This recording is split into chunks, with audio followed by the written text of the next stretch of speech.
Viewers, কেমন আছেন সবাই? নিশ্চয়ই সকলে খুব ভালো আছেন। মৌলাভস কুকিংয়ে আপনাদের সকলকে স্বাগত। আজকের রেসিপি ভেটকি মাছের ভাপা।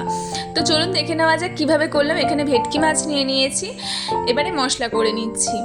সর্ষে নিয়েছি এবং পোস্ত নিয়েছি। এটাকে ভালো করে শিলে বেটে দিচ্ছে দিদা। সবসময় দিদাই বেটে দেয়, আজও দিদাই বেটে দিল। এবার লঙ্কাও বেটে দিল। এখানে নিয়ে নিয়েছি নারকেল কুচি।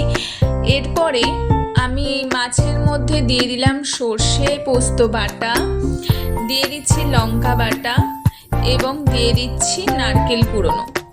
খুব সিম্পল রান্নাটা, খুব তাড়াতাড়ি হয়ে যায় এবং খেতেও কিন্তু ভীষণ টেস্টি লাগে। এবার দিয়ে দিচ্ছি পরিমাণ মতো নুন, সামান্য পরিমাণের হলুদ ছাড়াও করা যায়, বাট একটু কালারের জন্য আমি হলুদটা দিলাম। দিয়ে দিলাম পরিমাণ মতন সর্ষের তেল, দিয়ে ভালো করে মাছটাকে ম্যারিনেট করে রাখবো এবং 30 মিনিটের জন্য রেস্টে রেখে দেবো।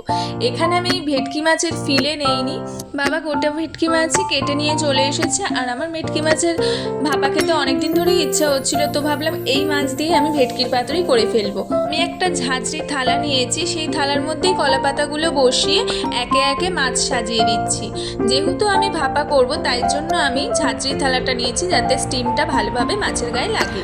একটা একটা করে মাছ করতে অনেকটা সময় লেগে যায় এবং কলা পাতাও অনেক বেশি লাগে। গাছে একদম কলা পাতা নেই, তার জন্য ভাবলাম একটা পাতার মধ্যেই সব মাছ একেবারে ভাপা করে নেব। সময়ও কম লাগবে এবং তাড়াতাড়িও হয়ে যাবে। দেখেছেন তো মাছগুলো চটপট কি করে সুন্দর সাজিয়ে নিলাম। কথা বলতে বলতে আমি কাজও সেরে নিলাম। এর ওপর দিয়ে সর্ষের তেল একটু ছড়িয়ে দিয়েছি। এবারে আমি একটা গামলাতে একটু গরম জল বসিয়ে দিয়েছি। এবার ওই ঝাঁঝরি সমেত কলা পাতাটা কিন্তু বসিয়ে দিলাম। এটা আমি স্টিমে করে নেব, স্টিমেই ভাপাবো মাছগুলো। উপরে একটা কলা পাতা দিয়ে চাপা দিয়ে এর ওপরে একটা গামলা চাপা দিয়ে দিলাম, যাতে স্টিমটা না বেরিয়ে যায় এবং মাছটা সুন্দর ভাপা হয়। দেখুন মাছটা কিন্তু পুরো ভাপা হয়ে গেছে এবং মাছটা আমি নামিয়ে নিয়েছি। এবার সার্ভ করে নেব। কত চটজলদি হয়ে যায় এই মাছ ভাপা, খেতেও কিন্তু দারুণ লাগে। আমার রান্নাগুলি যদি ভালো লেগে থাকে তো লাইক, কমেন্ট, সাবস্ক্রাইব করতে একেবারেই ভুলবেন না। টাটা।